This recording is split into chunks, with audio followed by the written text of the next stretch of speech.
I'm John Atack, and this is my dear friend Mark Laxer, and we're on the Jon and Mark show. And one of us is across the puddle from the other. Yeah, we are a vast distance apart and I'm in a place called Vermont. Yeah, an ancient place called Vermont, and I'm just outside the city of Nottingham, where, of course, Robin Hood didn't actually live because Robin Hood is a myth. Oh, myth? I shouldn't have said that, should I? All the children, I'm sorry, children, Robin Hood is real. Errol Flynn did exist. Which leads us to story time. Story time. With Jon and Mark. Jon and Mark. And yeah, to talk about some of the places we've been to. Actually, I'm going to throw one at you because you were just talking about what it is to be Jewish and have German friends. And the first time I went to Germany, it was to Munich. And because I grew up reading the Eagle comic, which had got Captain Hurricane and Donner and Blitzen, Englischer Schweinhund, and things like that. That's where I learned German. Achtung! I really had this thing, oh, am I going to say the wrong thing? You know, my dad was in the army throughout World War II, served in Germany. Was at Dunkirk, was at Normandy, didn't have a good time, was at the relief of Belsen. For any Holocaust deniers out there, my dad saw it. So I just had this feeling, you know, that I was a little bit on edge, that I might say the wrong thing. And we got there, and I was hosted by a wonderful man called Dieter Roman, who is a psychologist who managed to escape the children of God. Which is a sort of a cult, yes? There are people who say that, yes, that the idea of sending women out on the streets, flirty fishing to recruit through prostitution is considered bad by some people. And the idea of sexually abusing children, which particularly happened in the Philippines section of the group, is also considered rotten, nasty and wrong by most sensible and good-hearted people. Yeah, one of the worst groups. There's actually a very good documentary called Children of God, which is about a woman who had children within the group and escaped, and it's very poignant. There's also the wonderful book Not Without My Sister, and that's 3 young women who did escape, 2 of whom I've met, and one of whom actually managed to have a conversation for several hours with Celeste Jones. Quite remarkable. But anyway, Dieter had been involved with that, and then became a psychologist and has helped probably thousands of people over the years. But this was way back. This was in the early 1990s. Do you remember the last millennium at all? Oh, it seems like a very long time ago. Seems like a long time ago. And here I am arriving in Munich, and the first thing that happens, Dieter comes and picks up and he says, yeah, this is where Hitler gave this speech. It's like, no, don't mention the war. I did, but I think I got away with it. As Fawlty Towers would have it. So, and he told me that it had all been rebuilt because it was bombed, and they'd built a perfect replica of it. And there's some amazing things in Munich. It's not like anywhere else in the world. They have butcher's shops where they hang all of the inner parts of animals, all of the lights, all of the bowel casings, all of the, you know. Sort of like a inner journey. Well, it was like a kind of Dadaist exhibition, but it is a deep, profound inner journey, seeing the tripes of animals. But they're hung with such aesthetic precision. And then you go on the internal rail there, and you see chaps dressed in lederhosen, and brightly coloured, going to work. Yeah, like in Scotland, where you see chaps wearing kilts going to work. It's very strange, and they're Bavarians. What can I say? And really quite different folk. This idea of Germany that which is unified finally under Prussia and Prussian control in the 1870s, is it? But not that long ago, really, just a click of the fingers away in terms of time. And so you have, in fact, these fairly different people who have in common that they speak a very similar form of language. They speak German, but the German does vary from one place to another, I'm told. But sadly, being 3/4 ignoramus, I don't speak German other than Donner und Blitzen. So And the one thing there were two things I particularly remember. One is that I talked with the couple who were concerned about their children, both of their children being involved with Scientology. They were a bit upset about that. And they wanted my help to see if I could talk with the children, which I didn't eventually get to do, in case anybody's watching and wants to track me down for doing something horrible. I didn't. But I asked this couple what their kids did when they were at home in Munich. And they said, oh, well, one of the things they really like to do is to go to the Lembach house. I went, oh, no, I'm in Munich. And that's where the Lembach house is. Now, the Lembach house is the museum of the Blaue Reiter or Blue Rider group. And as an artist, my obsession was with Vasily Kandinsky and Franz Marc, August Macke, Paul Klee, Gabriele Munter, who were the Blue Rider group. They exhibited in 1912. And for me, the forward thrust that they carried, Kandinsky is credited with the invention of abstract painting. It's not actually true, but he is credited with it. He's a very important figure in art. Franz Marc, to the Germans, is considered one of the great artists. He doesn't have as wide a currency elsewhere, sadly. Paul Klee, we've most of us heard of. Lovely bloke, invented the twittering machine, from which, of course, the concept of tweeting probably came, you know. It's a lovely little painting. August Macke, also a brilliant painter. So I was deeply engrossed with these people. I'd written a lot about them. As a student, I developed an aesthetic theory that came out of the study of a fairly deep study of their work. I'd read both of Kandinsky's books, various of his essays. I'd read Mark's essays. I'd read two of Klee's books. You know, so I'm pretty, and here I am, so engrossed in helping these people, and I've not even thought about. I'm now in the city where one of the three galleries that hold Kandinsky's is. I'm right here, and it meant that I got an afternoon off. And I had my wonderful assistant, Bonnie Woods, and her husband, Richard, with me.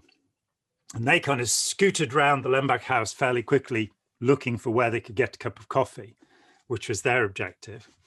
And I found myself sitting in one of the rooms and looking at this stuff, and I started crying.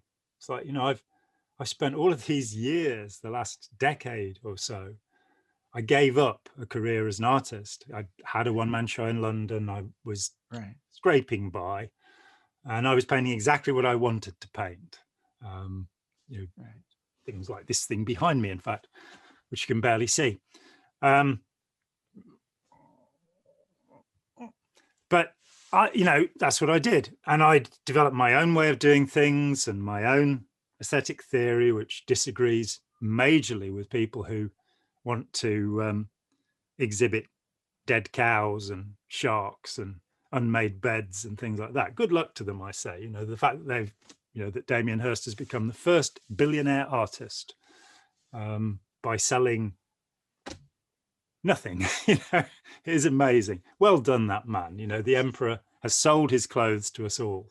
Beautiful. I actually believe in aesthetics. I believe in art that is beautiful and joyful and makes people feel better and that kind of stuff. Just keep waiting. It'll come around again. Yeah, I've been waiting since 1977, so it's going to be here soon. And when it does come, there'll be three of them, right? Just like that bus at the bus stop.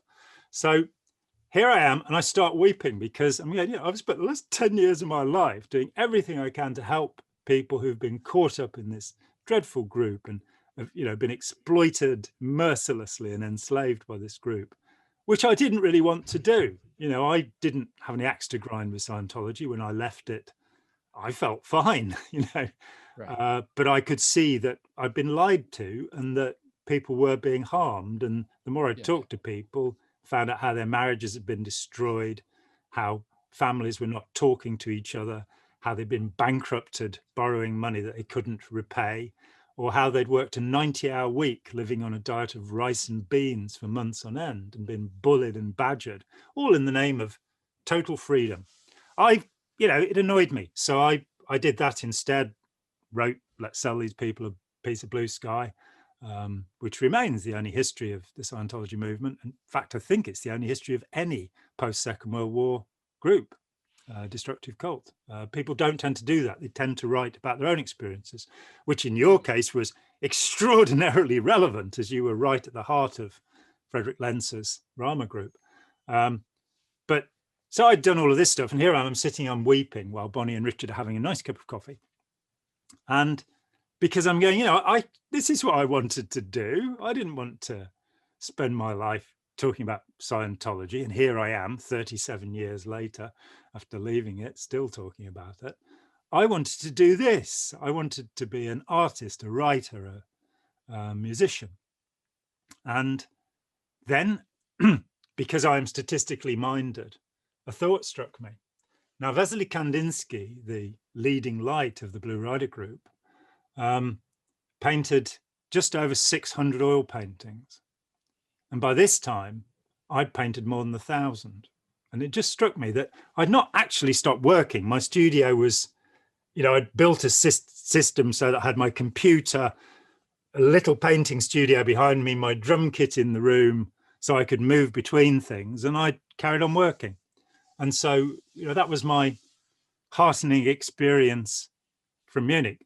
Sad to say, when I moved away from the south and came, I used to live in East Grinstead. I lived there for a long time, which was a bit of a mistake because there were 1,000 Scientologists living there who liked to break into my house and, say nasty things about me and carry pickets on the narrow little pavement outside the house. It's good to be popular, Jon. Yeah, it is. Special.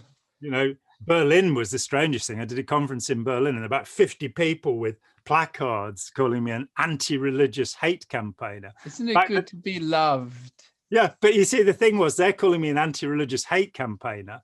And here's a seminar that I'm addressing that's hosted by the Lutheran Church. It's like, say what you will. But right. I sadly, in the last 27 years, have painted very little because I became involved. I got back into trying to help people with particularly with preventative work. So, my passion is to get 13-year-olds to understand how to recognize human predators, their methods of seduction and recruitment, right, and how to differentiate facts from fiction, which is a lot easier than Facebook would have us believe. There are certain simple ways of approaching that, all of which I've spoken about at some length elsewhere. But on the 5th of June this year, yes, I shall be 66 years old, which is the official... Very, very young 66-year-old. Thank you, yes. You make me feel so young. With the glint in his eyes. Glint in his eye, the manic glint in his eye. So that's the point where I will get a state pension, which will pay for about half of what I spend, having paid into their pension pot all these years and them having spent it on who knows what. But I decided that having worked for so long on this for nothing, I have no private pension fund, I have no savings. I very fortunately have a wonderful brother and his wife who make up the majority of my stipend so that I've been able to do this work.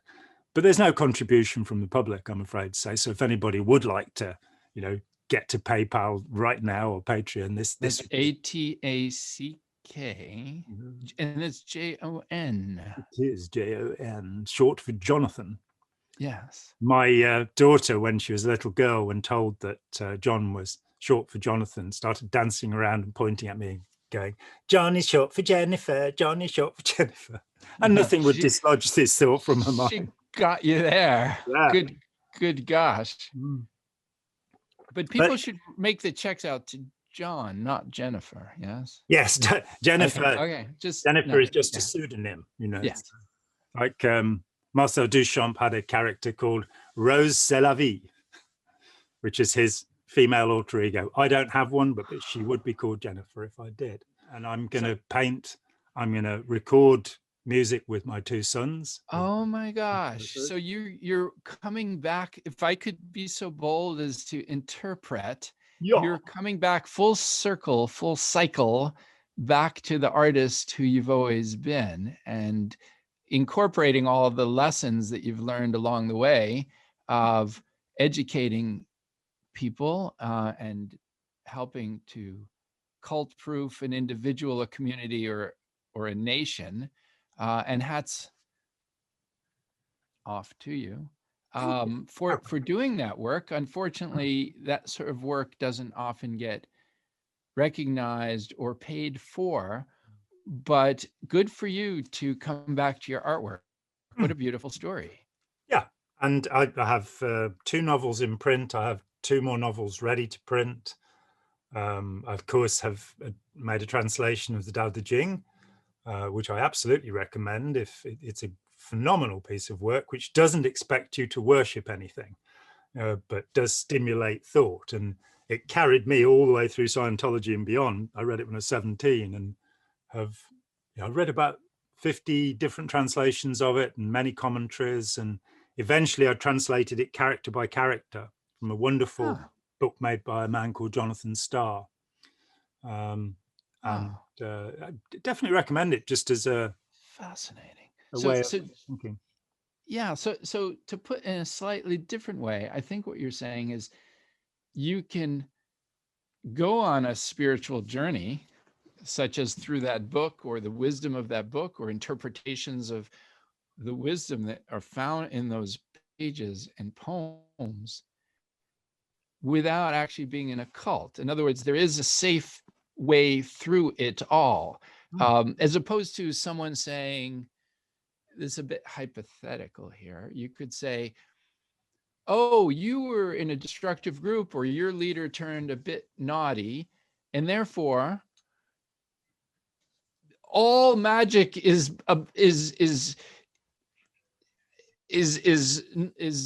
been banned from the human race, and there's nothing magical, and stop using your imagination, please. Yeah, and I mean, I think there's a very essential point. I'm an agnostic. I don't know what's going on. I have no idea, and I don't care. Which brings us probably to the view of Jiangsu rather than Lao Tzu. That Jiangsu is sort of, I don't know where I was before I was born. I don't know where I am after I die. So who cares? And I've pretty much adopted that attitude, but I have spent a great deal of my time over the decades reading what is called mystical literature, people like Meister Eckhart or various of the Sufis, particularly the poet Rumi or Attar. And I don't, for me, the stuff about God, and I stopped believing in God when I was 13, the idea that it was a supernatural agency, because that agency would have to be so enormous with this whole universe that it's got to be beyond my comprehension anyway. So unless he comes round and has a cup of tea, I've got, but there is something going on. When Percy Bysshe Shelley, the great romantic poet, was sent down from Oxford University, it was because he'd written a pamphlet called The Necessity of Atheism. And he starts out by saying, I'm not saying that there's not something underlying the universe, which could be very much like the Tao in the Dao De Jing, but I am saying there's not an individual bloke with a beard telling us what to do. And that's, has resulted in some rather childish thinking. But we then get like the Dawkins atheists, the militant atheists, Hitchens, Dawkins, Sam Harris, Dennett, Jonathan Miller. And I think that what they're doing is throwing the bathwater away with the baby. And that bathwater is stewed for so long that it's very nutritious. And you can find some astonishing ideas in there. So just saying, I can't be bothered to read what these people say because it's all rubbish, is, like that when you get into a conversation with somebody and they halt you because they know what you're going to say, and because they can read your mind because they have supernatural powers. It's like, well, not really. And I think what you say, the important thing is coming to your own mature reflection of, you no longer need a guru. You no longer need, the guru is internalized, and you are if you achieve real expertise, I was reading a surgeon who's written a book about expertise, and he said that one of the differences between an amateur and an expert is that an expert knows that they don't know everything. Yes. Yeah. And as Socrates and Lao Tzu both pointed out, he who knows Yeah. he knows nothing. He who Yeah. knows nothing really knows. But it's all about noses, all of it. That's the important thing. But yeah, finding your own way and being confident that you don't know everything and that you're still fascinated and stimulated by new ideas. No, beautifully put. So if I were to summarize your story, it's about coming back to your artwork and coming back to, you know, your deeper calling, although it was all part of your calling. And what a beautiful story that was, going from the tears to the beers. No, it's from the fears, past the fears, and then and back again. So thank you for that. So I have a story that it's not exactly like that, but there may be some resonances. And this is something that just happened recently. And it's turned my life topsy-turvy. Okay. I think probably in a good way. Oh, so, good. Yeah, but it doesn't quite involve Germany, but it has to do with art. Okay. So I've, since I'm quite young, wanting to be a writer. And so that would explain why you've been writing books, Mark. Yes, you see that connection. Yeah. Oh, very interesting that you've picked up on that. And so I've written a book. The first book is called Take Me for a Ride. And it's an account of a young man who bicycles across the United States and has with his husky, Siberian husky puppy. And as he pedals west, he has recollections and grapples with memories of years before that.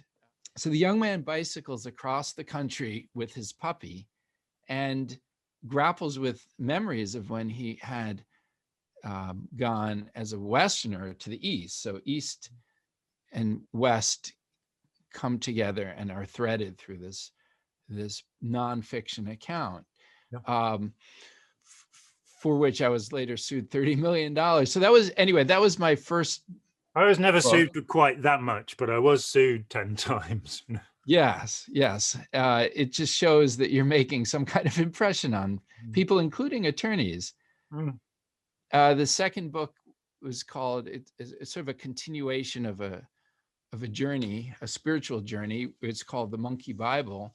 And it's a story of a young man who grows up to be sort of very Christian in Indonesia, and he discovers that his parents were part of an experiment with the government. So his genes are not 100% human. They're very close. Okay. And he gets it in his head that he's not fully human, and he feels that he's been removed from the church. So he travels around the world trying to understand his identity, his genetic and spiritual identity. Yeah. And in that journey, the course of that journey, he ends up rewriting the Bible in a way that's a bit more inclusive of all creatures. So I wrote that book. The first book took 7 years to write. The second book took 10 years to write. And then recently I wrote a graphic novel with an artist. So anyway, I love to write. Very special. The graphic novel is wonderful. Rama Trama Trumpet. It's an exquisite work. I loved it. So let me just. Oh, thank you so much. I very much enjoyed that project. And so I so much want to share my art. I mean, there's a kind of a question as an artist, and that is, if I create the art and no one much sees it, is that enough? Is it enough for me? How do I feel? If a bough falls in the forest and there is no audience to it, is Bishop Berkeley happy? we might say. Is there a way to email him, the bishop? Yeah, you have to use a Ouija board. Okay. The bishop Ouija board. Okay, so Yeah. I'll try to reach out to him because it's not entirely clear. I guess You do need a specialist Ouija board, which is $2,000. You can have the super Ouija board, which is $3,000. Well, it would have to be sort of web connected, wouldn't it? It is. Don't worry. It's not Ouija. It's Wi-Fi.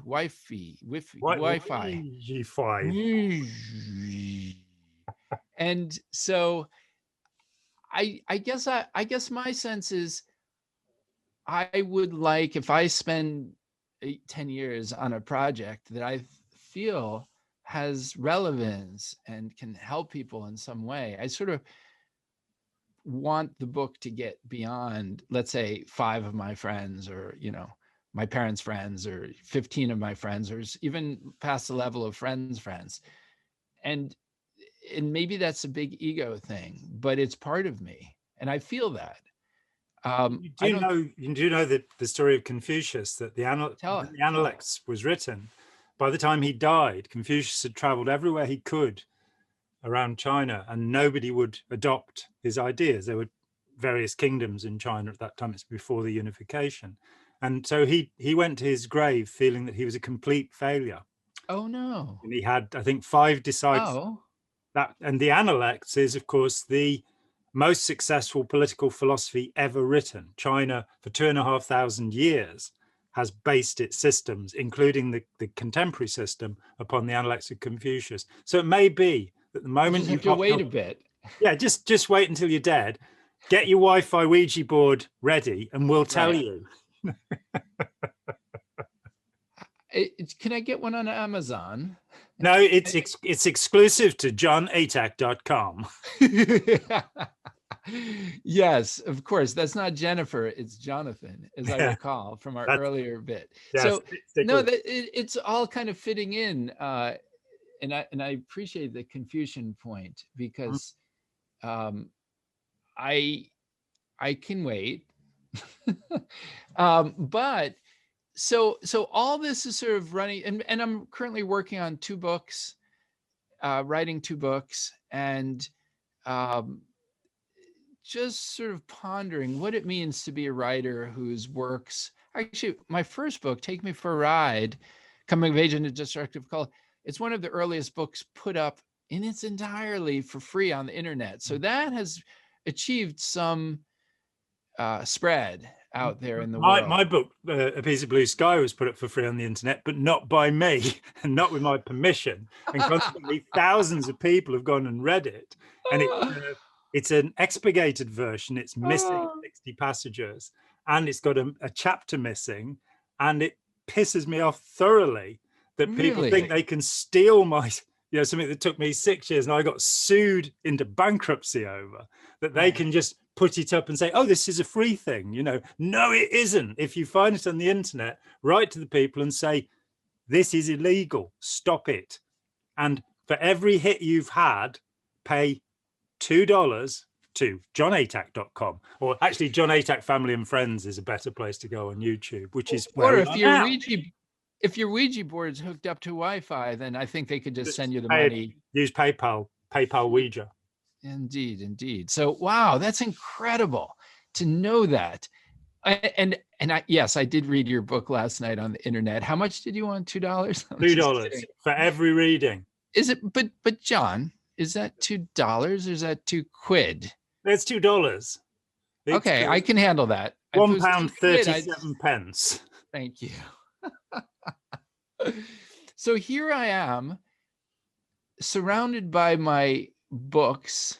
I have a bunch of books that are printed, that are just sitting in boxes.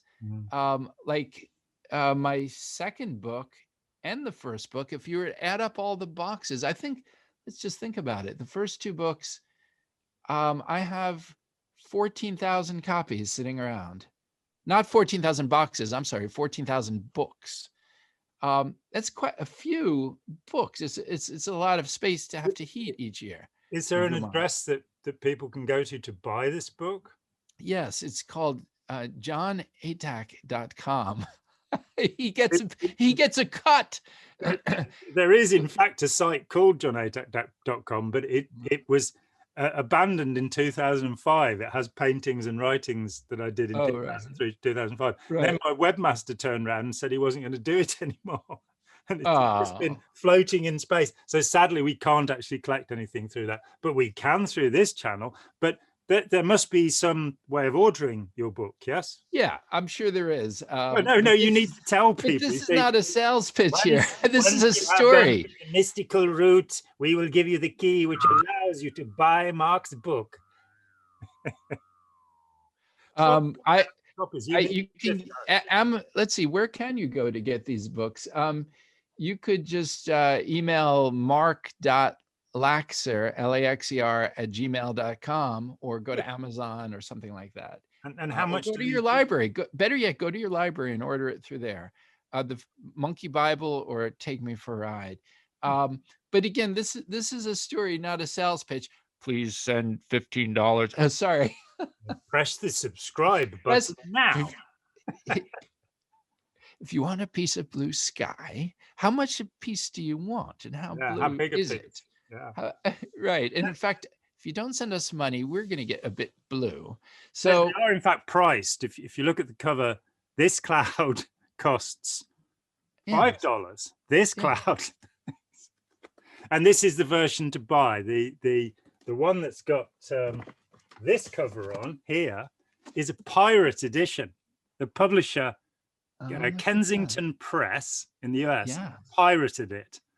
Oh no. And they were selling it for $33 a copy until we brought out the revised edition, at which point their price collapsed to $12 a copy.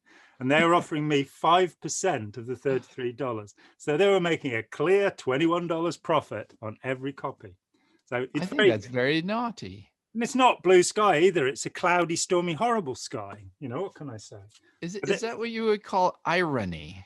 There is a degree of irony. A piece of blue sky, but we're not going to give it to you. There is a piece of blue sky. Well, they sold a piece of blue sky. It actually it made number 98 out of 4 million books at Amazon. So it's a bestseller. Really? And I wasn't paid any royalties for that.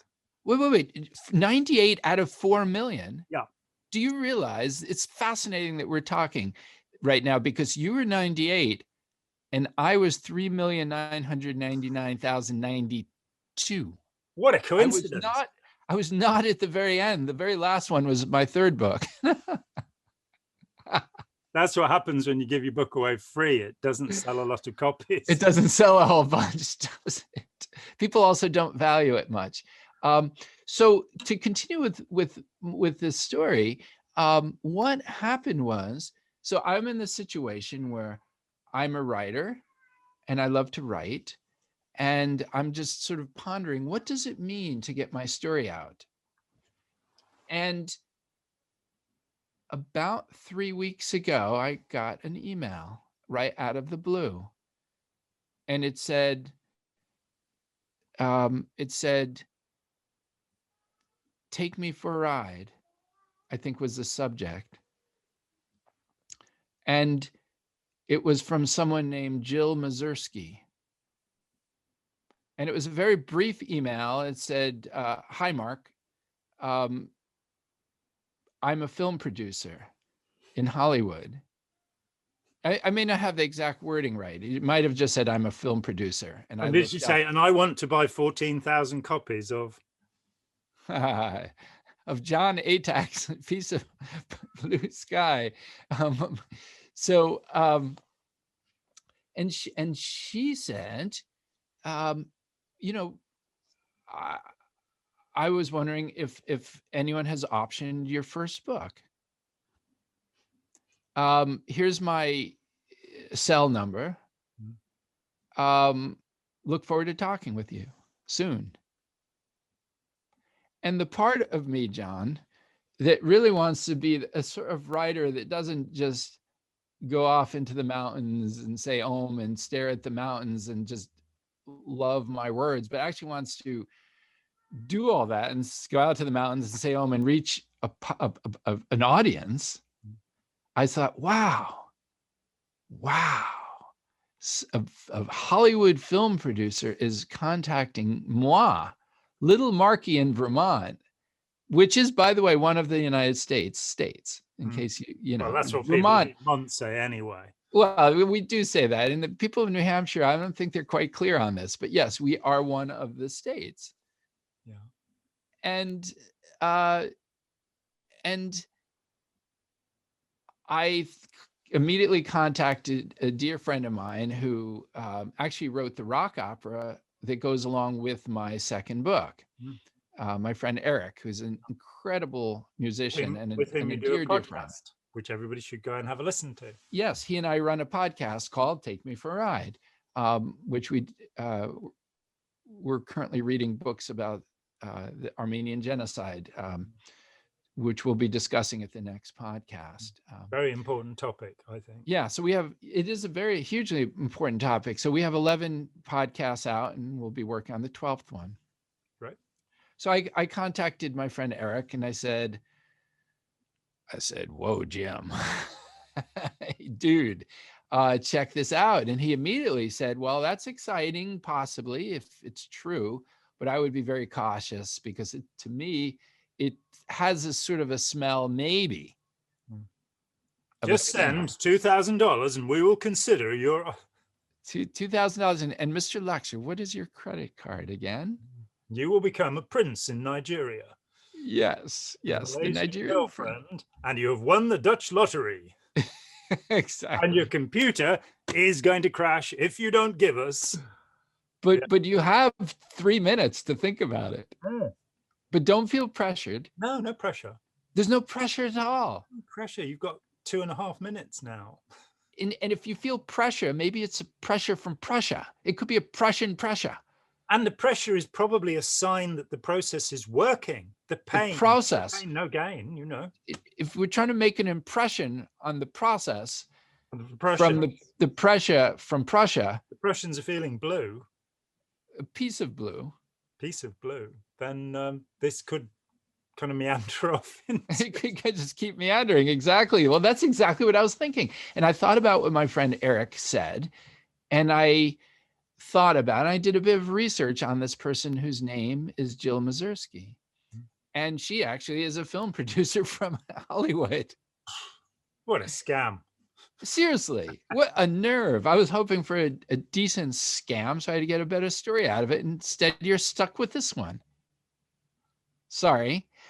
I did more research. It turns out her daddy is named Paul. He's passed away since, sadly. He was a very famous producer, actor, film person, very famous here in the States.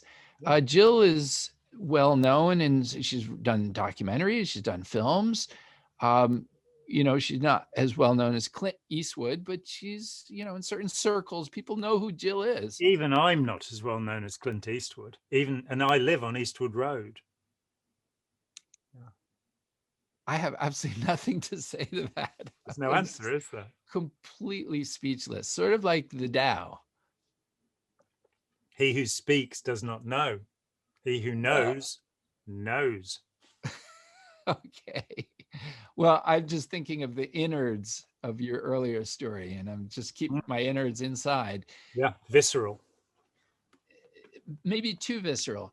Yeah. So I did some research and I thought, okay, I'm going to keep Eric's advice in mind because Eric's a smart guy. He's an artist and he soars in artistic realms, but he's also got 2 feet in the ground, but not always because he tends to run 50 miles at a clip. He's a runner. So his feet are not always on the ground, and yet he's very grounded. So what I did was I texted her and I said, apologies, I'm sure that this is probably the wrong number, but I got this email from a Jill Mazursky film person. And this is Mark Laxer. And just wondering if a Jill Mazursky was actually trying to contact me. She immediately texted back, say, oh, hi, Mark. Yes, that was me. Cool. And so we talked later that evening, she being on the left coast and me being in Vermont. which is one of the states. I assure you, John. It's contiguous, though. It's contiguous, not in the sense that we make any money. So we're not one of the moneyed contiguous states.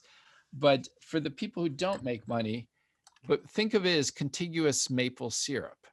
And very good maple syrup, and birch syrup as well, if you really look around there. We have to look. We have to look around here because we're so small. We're surrounded by big players. And like Narnia, you have 11 months of winter every year, right? Well, it's like Minnesota, where there's winter and winter's coming. Minnesota, Fargo.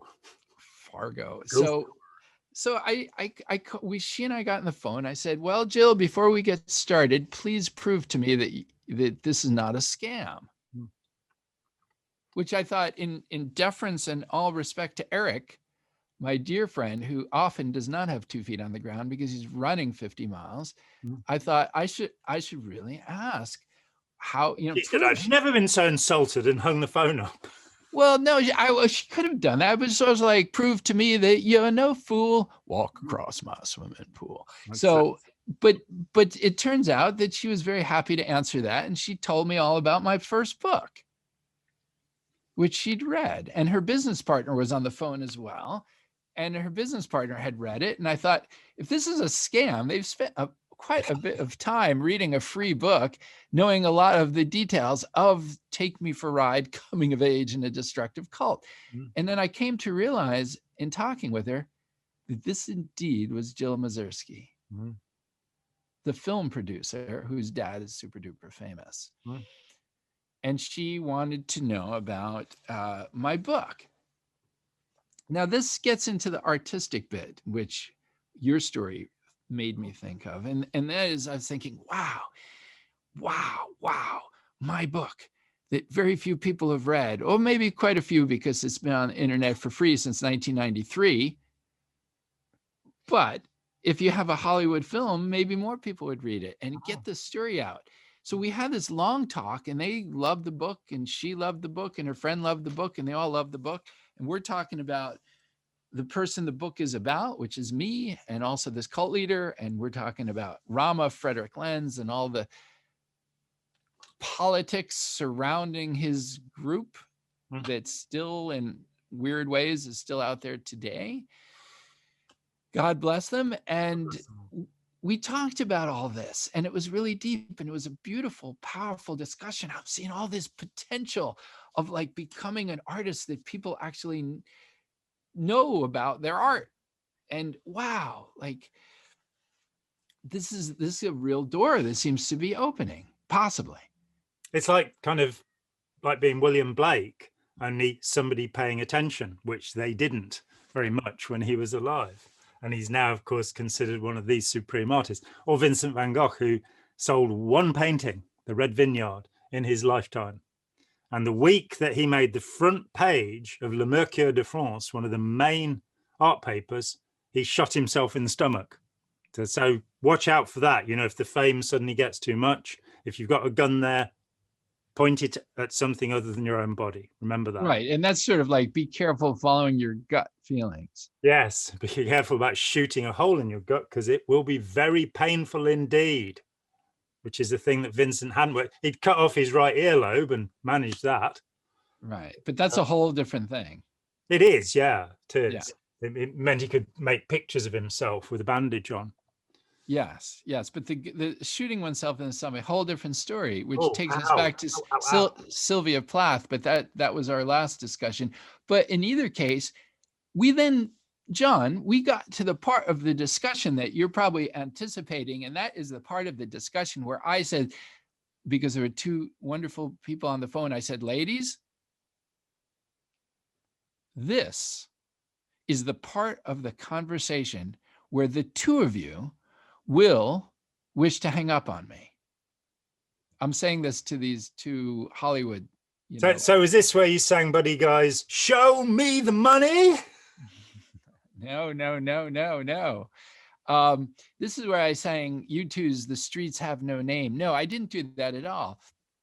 What I did was I said, Jill, Alice, now about control. This is a song about Alice, right? This is a song. So I'm waiting for it to come around on the guitar. Exactly.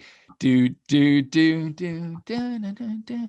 And the meanest, nastiest mother sweeper of them all come up to me on the group W bench, creating the news and said, "Kid, what'd you get?" I said, "I ain't getting nothing. I had to pay $50 to pick up the garbage." Yeah. So I said, this is a part where we discuss control. And I said, I want to kill, maim, disfigure.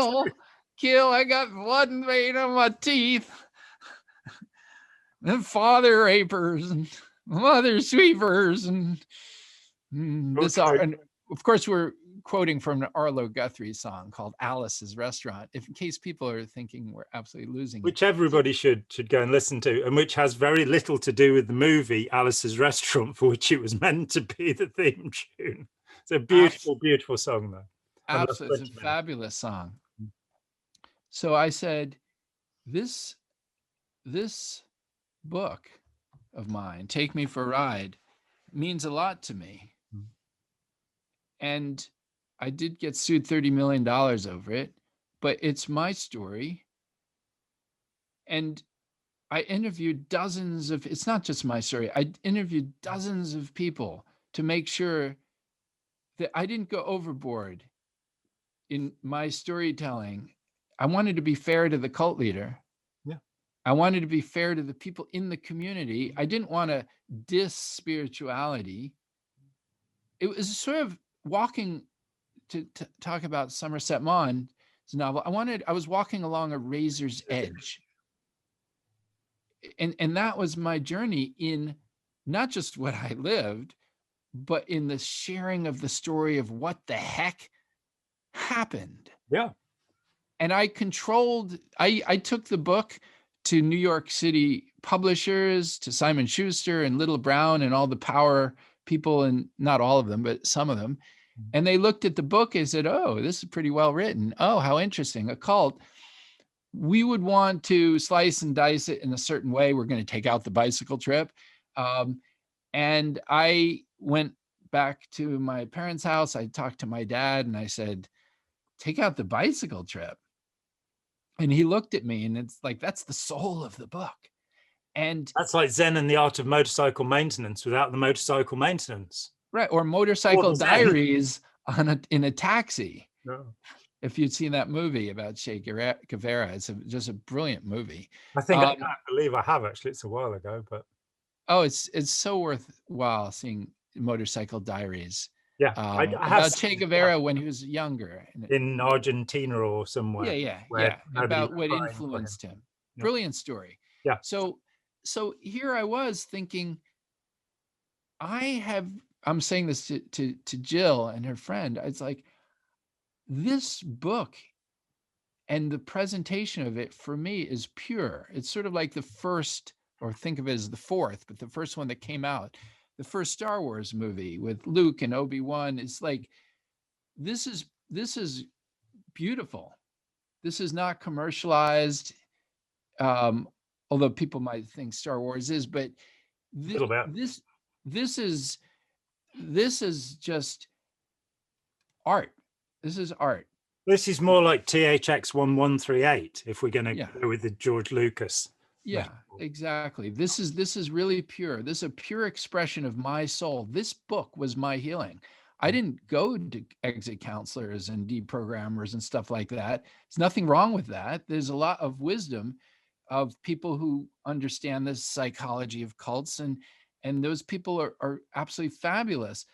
But my path of leaving a cult was to bicycle across America with a Siberian Husky puppy and write a book. And the presentation of that is my healing. So I was saying all this to a Hollywood producer. And I said, Alice. Remember Alice? Waiting for, remember Alice? Exactly. Come around. Thank you for that. Oh my gosh. You are paying attention. So I love you, Alice B. Toklas. Well said. So Alice. So they laughed. Yeah. they laughed about control. They said, well, we look for funding. The writer, I mean, even if it's Stephen King, how much control does even someone like Stephen King have in his movies? Once you option it and they find a funder, like a house, a studio, someone who's going to kick in 20-30 million dollars, and then they find a screenwriter and they have their interpretation, and then they find a director and he or she has their interpretation. So then you have your book becomes the basis for Apocalypse Now. Right. I like the smell of napalm in the morning. Smells like victory. The horror. The horror. Exactly. So the smell of the camellias, that's the moment in that movie where Marlon Brando talks about the depression and nobody picks the camellias and the overwhelming scent. That was really, whoa, synesthetic experience for me. Colonel Kurtz goes up the river and he, Ali Fox went to the Mosquito Coast. He went too far. He did go too far. So he went too far. Yeah. So far. Paul Thoreau wrote about that brilliantly in The Mosquito Coast, but that was, of course, fictional, or at least some of it was fictional. Yeah. So I was thinking, okay, then you have the actors and actresses interpreting that. So it becomes further and further removed. And remember Alice? Yeah, I do. So Jill's friend. Yes. As a restaurant. Basically they're saying you have no control whatsoever. So I thought about it. I said, listen, thank you so much. I love talking with you, which was true. I just really enjoyed it. And we'll reconvene at some point. Mm-hmm. And then I hung up the phone. I proceeded the next few weeks to do a lot of research. And it just so happens that through my family contacts, there's people who are in film, including a film producer and film director and people who are first cousins with Sacha Baron Cohen and stuff like that. Sacha is actually a distant relative of mine. Well, it's interesting because I interviewed Roger Nygard the other week, who has just written a book where he interviewed Sacha Baron Cohen, and he worked on the editing of Who is America for him. Okay. So very, very, very cool. 1 degree of separation from Ali G and Borat and Bruno. And remember Alice? Yeah, and Alice. That's a nice. I mean, with Sacha Baron Cohen, I think he's absolutely brilliant, but I really like him when he's actually himself. The character. He's brilliant. He's absolutely brilliant as himself. Icky, but he is. Well, they're meant to be icky. Yeah, I think I'd work that out. Yeah, no, massive. I mean, is it because I is black?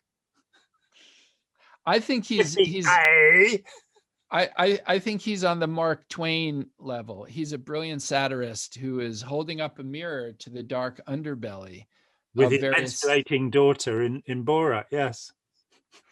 Some things I don't want to see in the mirror, and some things I've already seen. But when he did his tour of America and did Throw the Jew Down the Well and had people in Texas all singing. So, of course, he's a practicing Jew himself. But well, he is only practicing, though. He's not a real. Yes, he'll get there. He's working on it. But I think his boldness is inspiring. Done great things, but it's truly inspiring. So anyway, I was like 1 degree separated from him through family connections and trying to get advice. Like, what do I do? How can I create this film and achieve this artistic, coming back to our art discussion, to share the art that I've created, and how do I continue that? And what I came up with was this. The answer is no. When I'm looking at you, Hollywood, the answer is no. I'm not interested. If Jill calls again, I will take the phone call and be very polite. And she sounds like a wonderful person, truly. And I think she's probably quite capable and talented. I just spent the last 3 weeks doing research about screenplays and and studios and what happens and power structures and what's required to get an indie film recognized. And my answer, what I've come to, is maybe a bit similar to the ending of your fine story of a few minutes ago, where you're coming back to not closing down, well, maybe closing down, but sort of pulling down a few notches on priorities, some of the projects in your life, and raising a few others to focus on things. You're coming back to your art. And what I came to is this. Which is, of course, coming back to myself as opposed to serving the community. Yes. That other way. And what better way to serve the community than to share your ultimately authentic self versus some Hollywoodized version of you. So what I came to was this, and I've talked Jack to Nicholson is too old to play me now, so yes, but Adam Driver is not.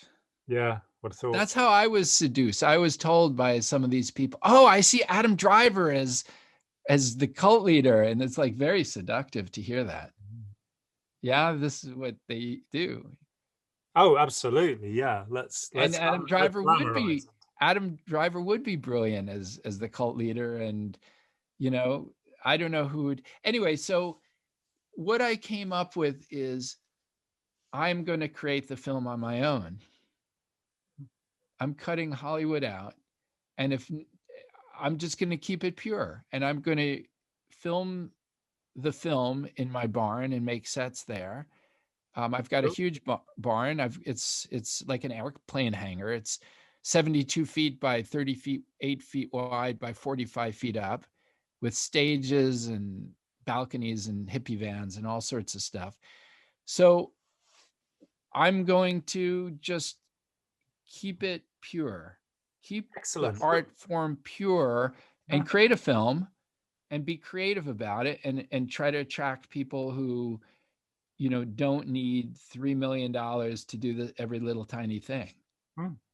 Well, I too, I have connections in that world, and I'm very happy, to share them with you, because that's a wonderful idea, But it's what it is, Jon. It's a story. I mean, it's all in the framing, isn't it? But it's a story of a young man on a bicycle trip who's reflecting on a cult. It's so important to get that balance right about what's it. But could the bicycle be like a big white horse? Yeah. I'm seeing a big white horse. And instead of a young man, could we have like a kangaroo? Yeah. Well, I was thinking a kangaroo and a Maserati white horse, like something sexy. Yeah, something sexy. I mean, let's come back to the notion of Steve. Anyway, that's my story. That's my story. And story. Your story made me think of my story. Yeah. I wish I had a barn. What can I say? Well, come over here. You can use my barn. Great. Let's do it. Hey. It did actually bring up one little shadow from the past, which is, of course, Ron Hubbard made his own films in a barn in 1977. Oh, really?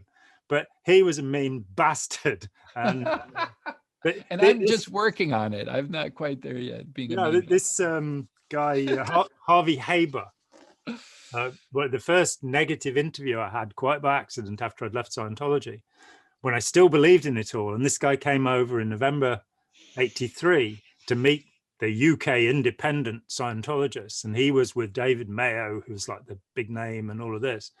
And he told me this story. And he said, oh, I worked on the films that Hubbard made, none of which are actually on release. He made all of these films, and David Miscavige could have scrapped them because they're rubbish. But he got the whole crew working on it. Really amazing how terrified they all were of him. What a terrible tyrant he was. And so Harvey's first day, and he'd never met the great man, is in this barn where they're shooting in the intense desert heat of La Quinta in California. And when cut is yelled, they have to, I think, close the shutters so the air conditioners can go on, because they're all sweltering in there. And his job is to close the shutter. And he is so in awe when Hubbard yells cut, that he doesn't do anything. And so Hubbard lets out a stream of obscenities at him. And Harvey says, oh, what a great man. And that was one of those points where I kind of went, I am involved in the wrong thing. Firstly, stream of obscenities, loud, angry person, not my idea of the Buddha at all. No. And secondly, that this guy is saying how wonderful it was to be abused by this man. But there you go. That's my Barnes story. On Stephen King, after The Shining, I've never read I've just actually read a Stephen King book. I was going to say I've never read one, but I have just read one, which is called Stephen King on Writing. And it's a phenomenal book. Back when I was trying to become a writer in my teens and 20s, I read lots of books about writing. And since then I've read, hoity-toity things like Milan Kundera's Art of the Novel, where you learn that you never describe anybody. And I'm currently reading a wonderful Dostoevsky called The Friend of the Family, where he gives the most wonderful descriptions of people. So if Milan Kundera had been around, he'd have stopped him from doing that. But Stephen King's book on writing is a marvel and a wonder. And I got it because I went, I need to write something that will sell. He sold more books than even Dan Brown, probably, who cannot write for toffee. So I'll see what he has to say. And what he has to say is very wise. He doesn't get into it, but I am told that after The Shining, Stephen King did start taking rather more control over what was done with his material because he was so disappointed. Yeah. No, The Shining is a work of genius, of course, as all Kubrick works are. But it wasn't the book that Stephen King had written. So I think with things like Dolores Claiborne, which is one of my favorite movies, I love the twist in that movie. I think he did have some say. And of course, when you are Stephen King, you can say, I don't have to sell you anything. Or we have, of course, Orson Welles, who had that 25 years old, the biggest payment, $5 million, I think, ever given to make Citizen Kane. And he said, he was running the Mercury Theatre, which is what he wanted to do. He wanted to do theatre. And Hollywood, not interested in that. And they come to him and they say, what will it take? And he's like, $5 million. So they go, okay. Total artistic control. They go, okay. And he gets to make Citizen Kane. And that, even though his contract says total artistic control, the second film, The Magnificent Ambersons, when he's out of town on holiday, they chop the end of it, burn the reel, and refilm it. And everything after that, Touch of Evil, they stopped him editing it. It's the greatest genius Hollywood has ever seen, perhaps. Yeah. Everything he did, they messed with. So you do probably have a point on that. Yeah. I think so. And it maybe for a different book, I wouldn't mind as much. Yeah. But this one's very personal and there's a whole community involved. And I feel responsible to respect the community. Yes. Including the people who still believe that this guy is some kind of godhead. I mean, I may disagree with them, but I can love them and care about them. And I helped create that. Yeah. And I just don't want to cash in on that story. It's just, would you mind if I cashed in on it? No, that's fine. Go for it. Just give me a cut. I can think of two movies that pop into my head where actually the book is absolutely faithfully represented. One is One Flew Over the Cuckoo's Nest, where Milos Forman and Michael Douglas, of course, produced that, having bought it from his father, Kirk. It is so faithful to the book, except, of course, that Chief Bromden, he's the narrator in the book, whereas, of course, in the movie, it's that wonderful moment. He's been silent and he takes the piece of chewing gum from Jack Nicholson and says, juicy fruit. And you realize he can talk, that's not in the book. The rest is. The other is Fear and Loathing in Las Vegas, Terry Gilliam's work, which sadly they ran out of money. So the last chapter of the book, which is The American Dream, Finding the American Dream, isn't in the movie. And so, but the rest of the movie is so accurate. And Johnny Depp is and Benicio del Toro, wonderful actors. And Gilliam's absolutely with it. Gilliam said that he'd never taken drugs because he didn't need to. which I think is probably true, looking at his astonishing work.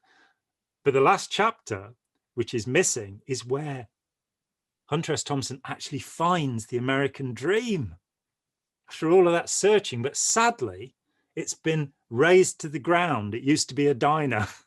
And if that's not a comment on America, I don't know what is. You know, in Paved Paradise, they put up a parking lot.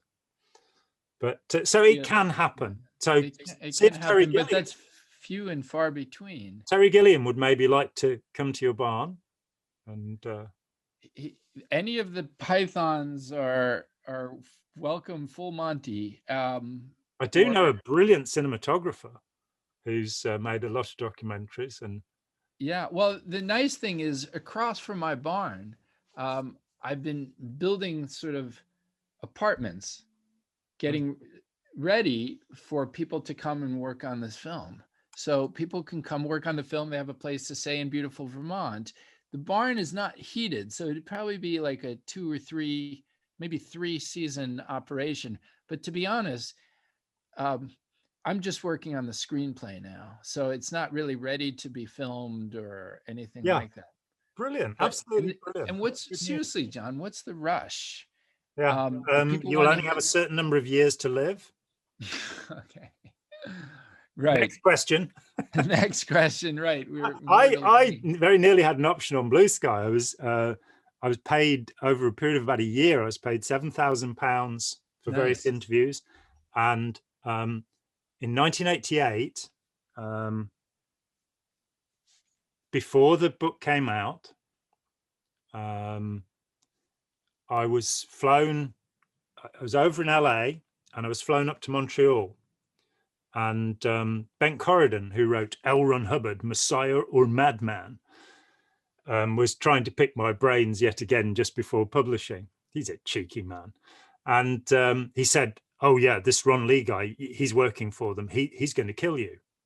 So that was a little bit of a setup. You know, it's like, I've met Ron a couple of times. He didn't seem the type to go around killing people. You know, he's the head of the Romany Council in Canada. For 10 years, he was a National Enquirer journalist. Do they kill people? He won an award in Germany for his novel Goddamn Gypsy.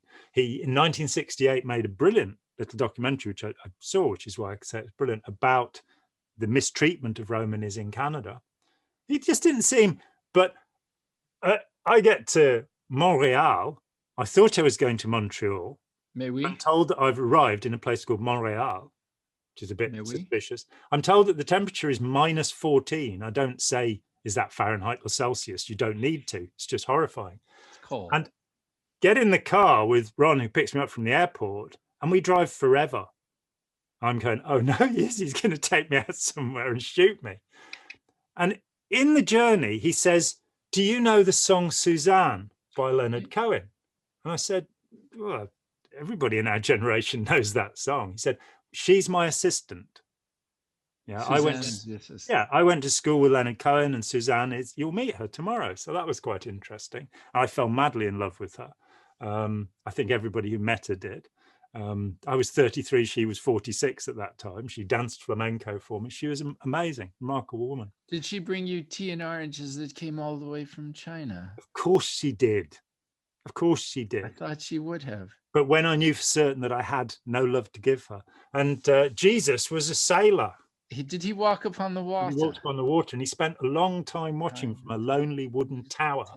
And when he knew for certain only drowning men could see him, he said, all men are sailors. So Leonard used to, he lived a few blocks from us. There you go. You see, we're just completely connected, aren't we? We were in Montreal. What district was that?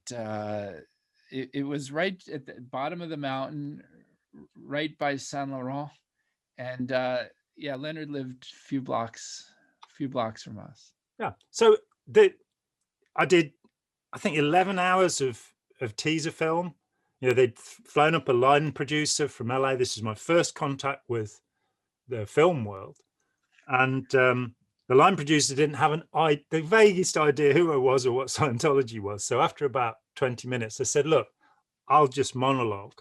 And I didn't realize how much material I was giving them, you know, because I am very naive and gullible, basically. That's my selling point, my unique selling point. I am gullible and naive. That's 2 points, isn't it? And bright red cloaks. Yes, An exactly. almost fanatical devotion to Terry Gilliam.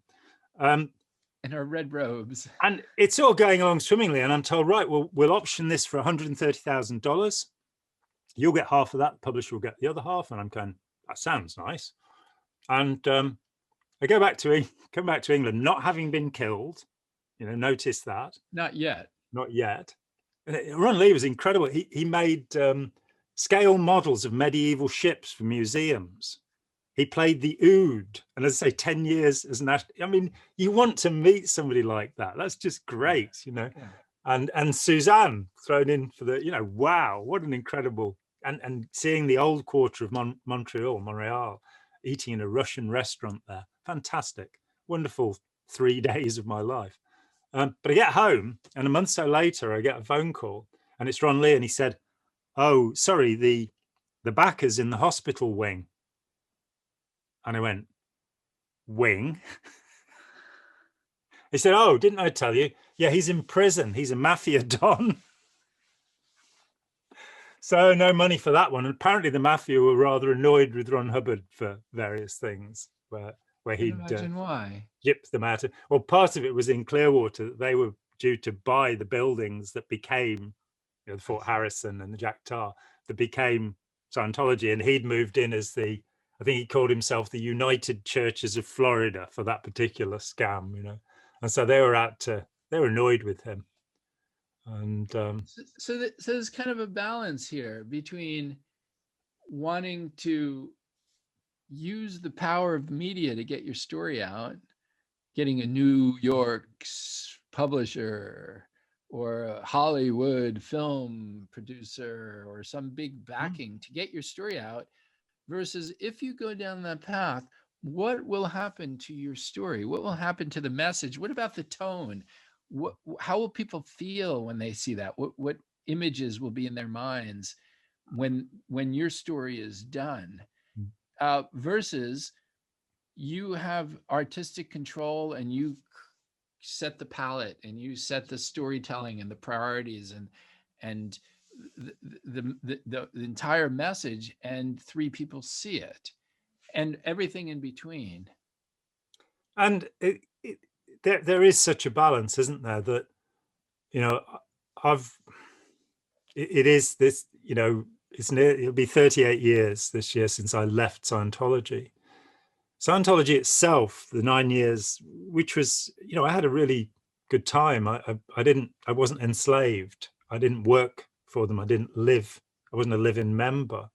They just conned me out of some money and hypnotized me a little bit, so I felt euphoric. And that was all fine. I didn't come away abused and humiliated. I realized almost everybody else did. But of course, Scientology is quite unlike anything else other than the things that have come out of it, like Nexium, for example, has quite a lot. Est and co-counseling. And, well, I could sit here for quite a long time because I know of at least 200 groups that derive from Scientology.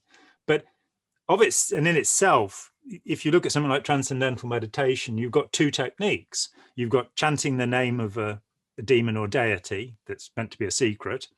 In fact, what were you called in Rama? What was the name they gave you? Agni. Agni is one of the names you probably know used in mantra meditation by TM. So they're calling upon you, fire demon, to do something for them. So you got that one technique. You sit and chant a name to yourself until you trip out, which is not actually meditation, but let's not worry about that here. Or you learn how to hop so that you can pretend you're flying. 2 techniques. Scientology has 2,000 techniques. And the good part of that is when you leave, if you get what you've been doing, you have just become a master hypnotist. And you can learn not to do those things to people. You can learn how those things are used normally, but also because so many people borrowed from Hubbard. So, for example, Fritz Perls, Gestalt therapy. Fritz Perls was public in his admiration of Ron Hubbard. Carl Rogers, of all people, said we could learn a lot from Hubbard. And by learning Scientology, you learn the discarded Josef Breuer technique that Freud started with, that was used on Anna Fourneau. And she ended up in an asylum. For anybody who's fascinated by how effective Freud's techniques were, she ended up a morphine addict, was signed into the asylum by Josef Breuer himself, who had prescribed the morphine to her. So that didn't really solve her problems. But we learned that technique and all, hundreds of other ways of doing things. Then I got 37 years of looking at forms of counseling, social psychology, all of this. And eventually everything boils away to a little alchemic residue, which is the residue of prevention. Having been involved in recovery with about 600 people over the years, that can take a long time. Some people just walk away and they're fine. They're what's called resilient by psychologists. They don't get post-traumatic stress disorder. They just go, oh, well, that was a bad day having my head cut off, but I'm okay now.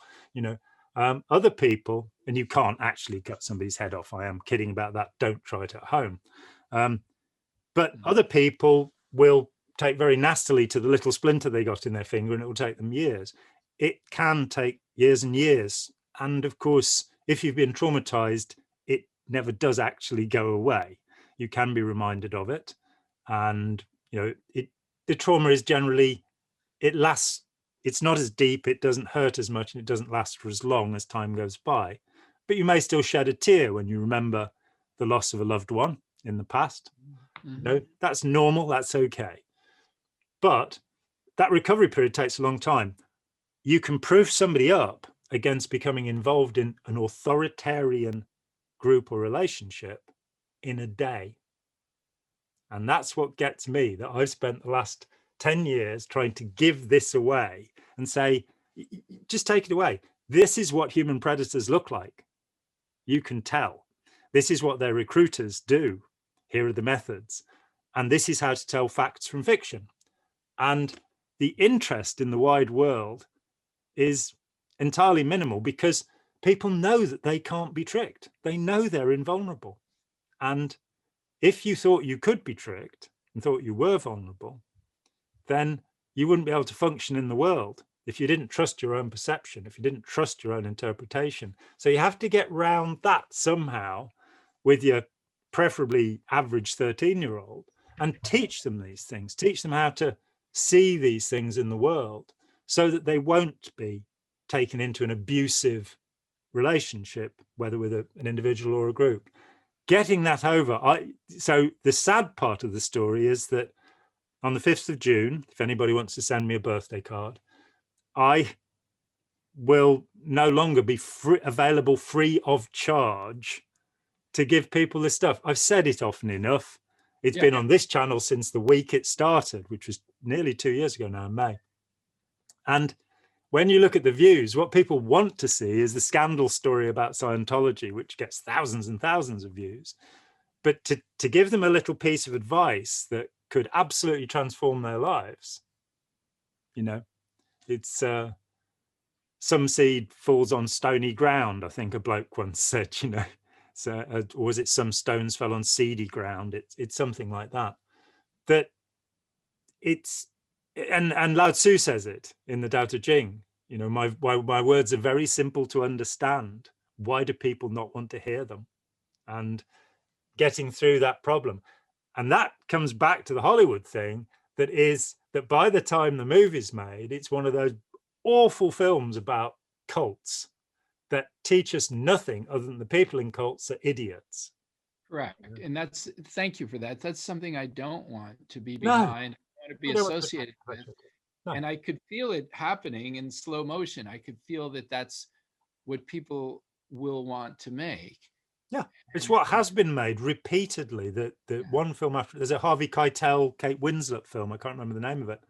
Michael, dig it out for us.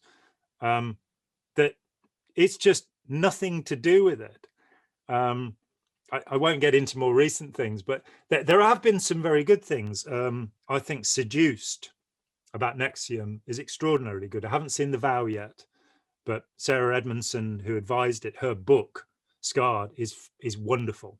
Yeah, I work with her on the I Got Out project, Sarah. Oh, there you go. Everybody I know knows her. So I'm trying to ask people to write to her and say, please interview Jon. So she'll get the idea in the end. All the love bombing will work. Yeah, she's very nice. So He's got my until June the 5th. You know, there's no rush. my thought is just create art, and how to get around the taboo of people not wanting to discuss cults beats me. Well, you see, I have, Idle thing. It's people are invisible to it, and yeah, so you have to rebrand. You have to, and I'm not talking about Nexium here. You have to, I don't mean that kind of branding. And so taking out the idea of cults and talking about authoritarianism, where somebody feels that they should be in charge and somebody else feels that somebody else should tell them what to do.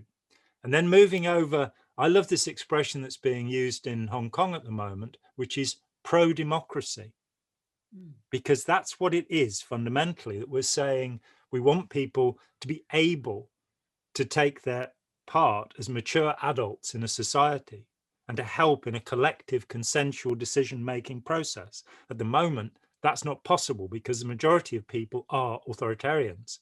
I'm not clever enough, somebody needs to tell me what to think. Or they start believing QAnon or something completely weird. I was just finished watching Adam Curtis's last piece, Can't Get You Out of My Head, which is quite wonderful and extraordinarily confusing, as his work often is. But he gives you lots of little fragments of information. And I had never heard, and Spike's going to bleep this out, of Operation Mindfuck, but that's what it's called. And that they invented the idea that the Illuminati were running everything because it was too ridiculous for anybody to believe. And they call themselves the Discordians, the two guys who set it up. And now, they say, oh, it's this Bavarian group, nobody will believe this. This will show them how stupid they are. Now we've got tens, hundreds of millions of people around the world who believe there really is such a thing as the Illuminati and that it's functioning in our society. And, thank you, Shay and Wilson, for your lovely books. I really do think that people are stripping away from their religious structure, that is people leaving that support system, which is perfect or imperfect, depending on how you view it. But it was a structure that held people in place in a certain way. There's not a lot of scaffolding underneath that. And for many people, it's a free fall. And maybe there's certainly abuses within church structures. There's no question about it. But without that church structure, where's the scaffolding there? Where's the checks and balances there? And I just think we're getting out of the frying pan and into the fire on a massive level, like billions of people. So I know that you're moving into art world, and I'm moving into whatever world I am moving into. Wherever we're going to go, I think some of our stories about preventative work for younger people and older people can help cult proof, as I was saying earlier, individuals, communities, and nations. Whether it's taboo or not, I think we just have to keep trying. But it's what we keep trying. I went away for a few years and wrote novels, and two of them are available. Voodoo Child's Light Return, where I decided to bring Jimi Hendrix back. And what was behind that was in 1993 in the spring, so nearly 10 years after I left Scientology, I met Margaret Singer in Berkeley. I went to her home and spent a few hours with her. That evening we went and had dinner with her husband. And my friend Evan, who'd taken me there, said, when she went on the phone to talk to her husband, he said, nobody's ever met this husband. He doesn't really exist. But sure enough, Jay Singer turned up. And for the first and only time in my life, I had dinner with a Nobel Prize winner.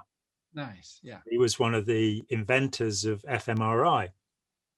And he was still struggling to try and get any money out of Berkeley University, who had gypped him for his royalties. But he did get a piece of a Nobel Prize, which is worth 1 or 2 bob, as we say in this country.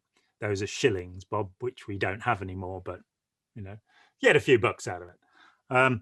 But he asked, it was a Japanese restaurant, he asked if he could order the meal for everyone, which seemed a bit odd, but you know, he'd got a Nobel Prize, so what are you going to do, you know? And we had this fantastic meal. And I said to Margaret, you know, I've not had the slightest interest in having any kind of therapy, you know, like you, no interventionist, no deprogrammer, nothing like that. And it's not that aspect I'm interested in, but I've had 10 years out here and I think you might be quite good at what you do. So I'm back in 6 months' time. Will you therap me? That was the word she used. And sure enough, we spent 3 or 4 hours that September 1993. And I hadn't thought about it because, you know me, I don't. I just sit down and talk. Other people think they can do that. I just talk. Whatever comes into my head, it's great. It's fine. And so I didn't know what I was going to say. And she said, well, what is it? And I said, you know, when I was 15, I saw Jimi Hendrix at the Isle of Wight. And 18 days later, he was dead. And I wore a black armband for the only time in my life, because something had died with him. Something important was gone. I was 15. And then we moved on to me talking about everything else. And I found out that her therapy system was exactly the same as mine. You get the person to say what they reckon the problem is. When they start repeating themselves, you say, what do you think you could do about it? They'll give you 5 suggestions, something like 5. 3 of them are crazy. 1 of them will get them locked up. And the other one might have a chance. And you just say, well, I'd do that. And she pretty much did that to me. And when I got home, it was like, I've got to write something about Jimi Hendrix. And it took me 4 years before I had the time. And then I spent 2 years immersed in, I think, read 14 biographies of Hendrix and listened to every scrap of available material, all the live gigs, what have you, and came to know this man as somebody way beyond who I'd thought he was. You know, I thought he was the most brilliant guitar player that the world will ever know, the electric guitar player. Segovia is obviously the most brilliant acoustic guitar player, or Julian Bream, maybe, his pupil. But Hendrix, you know, astonishing what he could do. But I also found that he was a very smart man. I thought he was going to be one of these kind of musician savants. I've met a few who are just phenomenal at music, but you try and talk to them about golf and they don't know anything about it, you know, or, you know, anything other than music. Hendrix was thinking about things. You know, he predicted the Star Wars system in 1969. He said they'll have lasers in the sky. He talked about home video recorders a dozen years before they were available, though, of course, they were available in studios. He thought about things. He believed in reincarnation. He, you know, all sorts of stuff. But he became a character for me. And it was possible to write a book that said, well, here's this cult group. They're people, you know, they're kind of accountants in the home counties around London, middle-class people who believe they're reincarnations of the lost Canasta tribe of the Cherokee.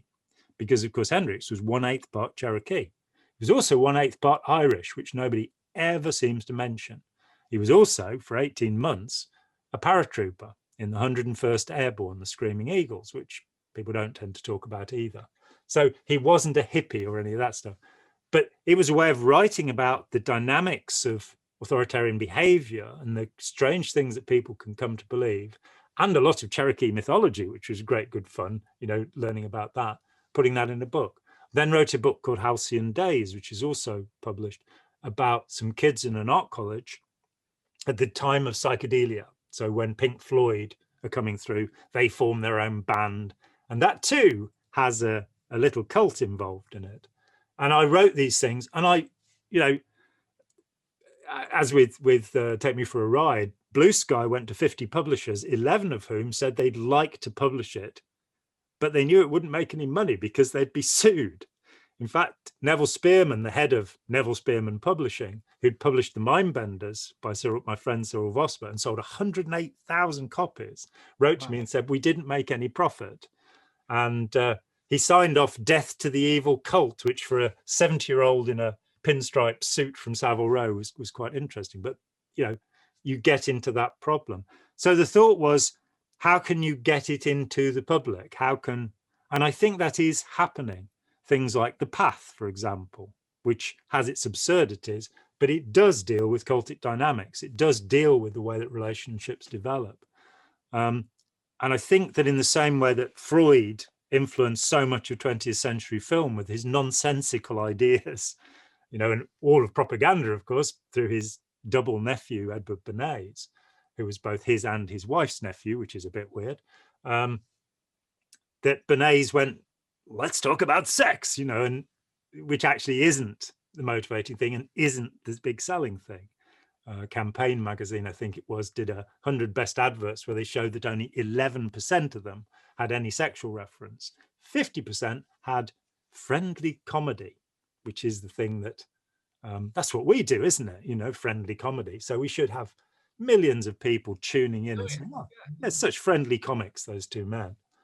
But it is that to use art as a didactic means. But I have to say that I do believe that James Joyce was right when he divided art into his three categories. Joseph Campbell keeps coming back to this idea. It's in the Portrait of the Artist as a Young Man, where Joyce says there's pornographic art. That's the stuff you want to own, you want to get close to. It doesn't mean it's sexual in any way. It's you want it. That's pornographic. Then there's didactic or teacherly art, which is repulsive, and it's trying to tell you something. Like most conceptualism these days is half-witted people trying to explain something that you got when you were 7 years old. You know, sorry, it's just that way. Tracy Emin, Damien Hirst, Jeff Koons, these people. Oh, come on, grow up. You know, I knew that when I was 9.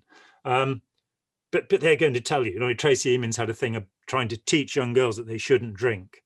And as somebody who was pretty much drunk out of her wits through the beginning of her career, and it is on film, this is a bit strange.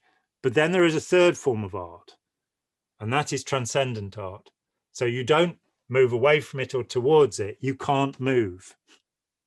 One would like to do some of that, which is not just trying to teach people, but is doing something that's just wonderful, basically. Well, here's that's what we should do. That's what we should do, and it's coming up, and I look forward to it, and I look forward to keeping things pure. Yes, integrity, or purer than they could be, and we have a demand for purity, as Robert J. Lifton would say. Yeah, well, just being respectful for the story and the lessons. It's a sacred space. Yeah, deserving of honor. You can make money elsewhere. I mean, if it does make money, or if it does reach a wide audience, I have no problem with that. That'd be great. But that's my intent, and I think it's gonna be a lot of fun.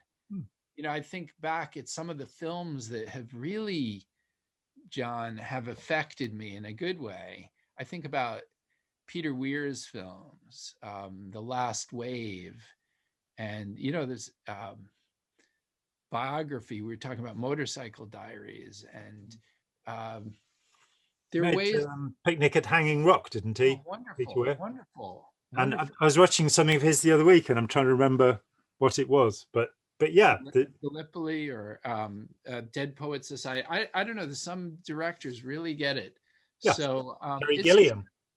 I'm sorry. Terry Gilliam, 12 Monkeys, Brazil, Time Bandits. What a wonderful film. What an incredible journey. These people have great imaginations. So I'm thinking maybe more on the lines of something a bit more expansive, or third group, as you were alluding to, a transcendent, if I can pull it off. But have barn will travel. Yeah, okay, well, I will look forward to it. We shall do more. So I'm Jon Atack. This is Mark Laxer, and we've had a good time, and I hope you have too. And there's a thing that happens after this about liking, subscribing, and sharing, which is a voiceover. But this is a real plea that this material needs to get out there. So if you haven't watched the videos in our essentials list on the channel about human predators, about propaganda and fake news, about the seduction and recruitment techniques, please do, and please share them. You know, the thing is to get the stuff out there. If you want to give us money, that's great, but the main thing is get the material out there. We protect our community by looking out for one another.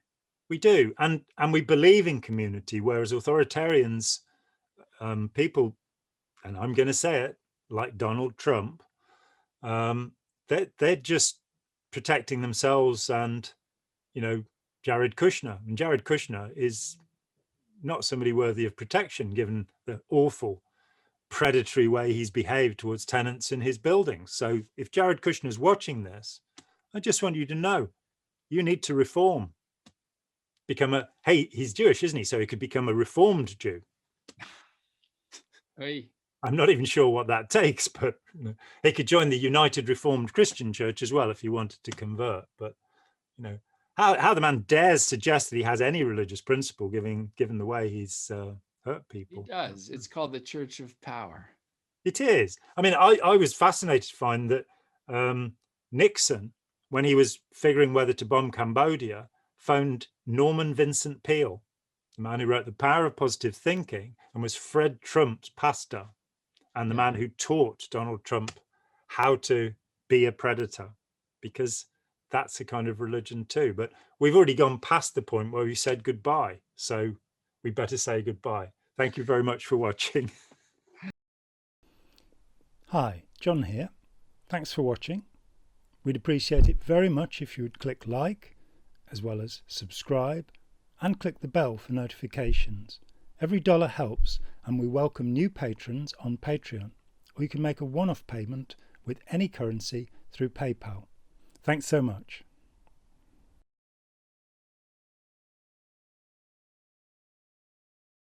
Just wait until you're dead. Get your Wi-Fi Ouija board ready and we'll tell you.